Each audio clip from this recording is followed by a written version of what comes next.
ಹಣವನ್ನ ದೂಡ್ತಾ ಇದ್ದಾರೆ. ಬಟ್ ಆದ್ರೆ ಇಲ್ಲಿವರೆಗೂ ಆಗಿಲ್ಲ. ಸುರ್ಜೇವಾಲಾ ಮುಂದೆಯೂ ಶಾಸಕರಿಂದ ಸಾಲು ಸಾಲು ದೂರು ಸಲ್ಲಿಕೆಯಾಗಿದೆ.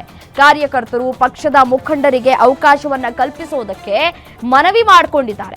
ಕಾರ್ಯಕರ್ತರಿಗೆ ಅಧಿಕಾರ ಕೊಡದೇ ಇದ್ದಿದ್ದಕ್ಕೆ ಶಾಸಕರು ಅಸಮಾಧಾನವನ್ನ ವ್ಯಕ್ತಪಡಿಸ್ತಾ ಇದ್ದಾರೆ. ಶೀಘ್ರವೇ ನಿಗಮ ಮಂಡಳಿ ಪಟ್ಟಿ ಘೋಷಣೆಗೆ ಶಾಸಕರು ಕೂಡ ಒತ್ತಡವನ್ನ ಹಾಕ್ತಾ ಇದ್ದಾರೆ.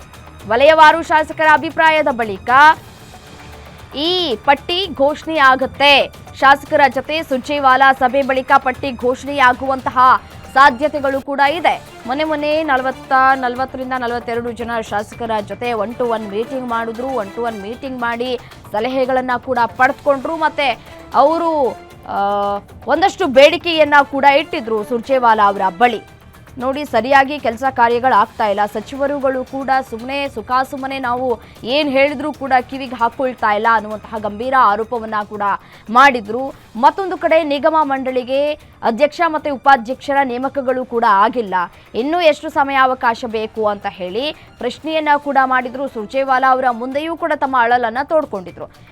ಏನು ಇದೇ ವಿಚಾರಕ್ಕೆ ಸಂಬಂಧಪಟ್ಟಂತೆ ಮತ್ತಷ್ಟು ಡೀಟೇಲ್ಸ್ ಕೊಡ್ತಾ ಹೋಗ್ತಾರೆ ವೀರೇಶ್ ದಾನಿ, ಸ್ಪೆಷಲ್ ಕರೆಸ್ಪಾಂಡೆಂಟ್ ಫೋನು ಸಂಪರ್ಕದಲ್ಲಿದ್ದಾರೆ. ಏನು ವೀರೇಶ್, ಸರ್ಕಾರ ರಚನೆಯಾಗಿ 2 ವರ್ಷ ಆಗೋಯ್ತು, ಆಡಳಿತ ಕೂಡ ಆಗೋಯ್ತು.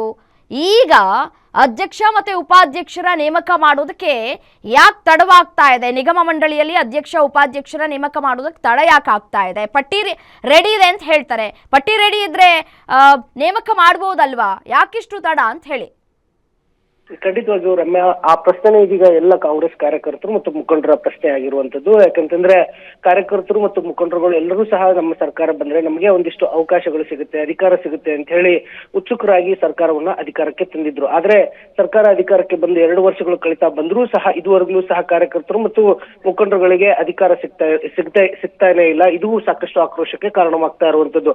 ಸಾಕಷ್ಟು ನಿಗಮ ಮಂಡಳಿಗಳಿಗೆ ಅಧ್ಯಕ್ಷರು ಮತ್ತು ಉಪಾಧ್ಯಕ್ಷರು ಮತ್ತು ಸದಸ್ಯರ ನೇಮಕಾತಿ ಬಾಕಿ ಉಳಿದಿದೆ. ಮತ್ತು ಕಾರ್ಯಕರ್ತರಿಗೆ ಏನು ನಿಗಮ ಮಂಡಳಿಗಳನ್ನ ಕೊಡಬೇಕು ಅಂತ ಹೇಳಿ ಗೃಹ ಸಚಿವ ಜಿ ಪರಮೇಶ್ವರ್ ಅವರ ನೇತೃತ್ವದಲ್ಲಿ ಒಂದು ಸಮಿತಿಯನ್ನು ರಚನೆ ಮಾಡಲಾಗಿತ್ತು. ಆ ಸಮಿತಿಯು ಸಹ ಈಗಾಗಲೇ ಯಾರ್ಯಾರಿಗೆ ಯಾವ್ಯಾವ ನಿಗಮಗಳನ್ನ ಕೊಡಬೇಕು ಮತ್ತು ಉಪಾಧ್ಯಕ್ಷ ಹುದ್ದೆಗಳನ್ನ ಕೊಡಬೇಕು ಅಂತ ಹೇಳಿ ಹೈಕಮಾಂಡ್ಗೆ ಒಂದು ಪಟ್ಟಿಯನ್ನು ಸಹ ಸಲ್ಲಿಕೆ ಮಾಡಿದ್ರು ಸಹ ಇದುವರೆಗೂ ಸಹ ನಿಗಮ ಮಂಡಳಿಗಳಿಗೆ ಅಧ್ಯಕ್ಷರು ಮತ್ತು ಉಪಾಧ್ಯಕ್ಷರ ಪಟ್ಟಿ ಮಾತ್ರ ಘೋಷಣೆ ಆಗ್ತಿಲ್ಲ. ಸಾಕಷ್ಟು ತಡವಾಗ್ತಾನೆ ಬರ್ತಾ ಇದೆ. ಹೀಗಾಗಿ ಇದು ಕಾರ್ಯಕರ್ತರ ಸಾಕಷ್ಟು ಅಸಮಾಧಾನಕ್ಕೆ ಕಾರಣವಾಗ್ತಾ ಇರುವಂತದ್ದು. ನಾವು ಸಾಕಷ್ಟು ಪಕ್ಷಕ್ಕೆ ದುಡಿದಿದ್ದೀವಿ, ನಮಗೆ ಅವಕಾಶಗಳು ಸಿಗ್ತಾ ಇಲ್ಲ ಅಂತ ಹೇಳಿ ಕಾರ್ಯಕರ್ತರು ಒಂದ್ ಕಡೆ ಒಂದು ಅಳಲನ್ನ ತೋಡ್ಕೊತಾ ಇದ್ದಾರೆ. ಇನ್ನೊಂದ್ ಕಡೆ ಇದೇ ವಿಚಾರವಾಗಿ ಮೊನ್ನೆ ರಾಜ್ಯಕ್ಕೆ ಆಗಮಿಸಿದಂತ ಸುರ್ಜೇವಾಲಾ ಬಳಿಯೂ ಸಹ ಶಾಸಕರು ಎಲ್ಲರೂ ಸಹ ದೂರನ್ನ ಇಟ್ಟಿರುವಂತದ್ದು.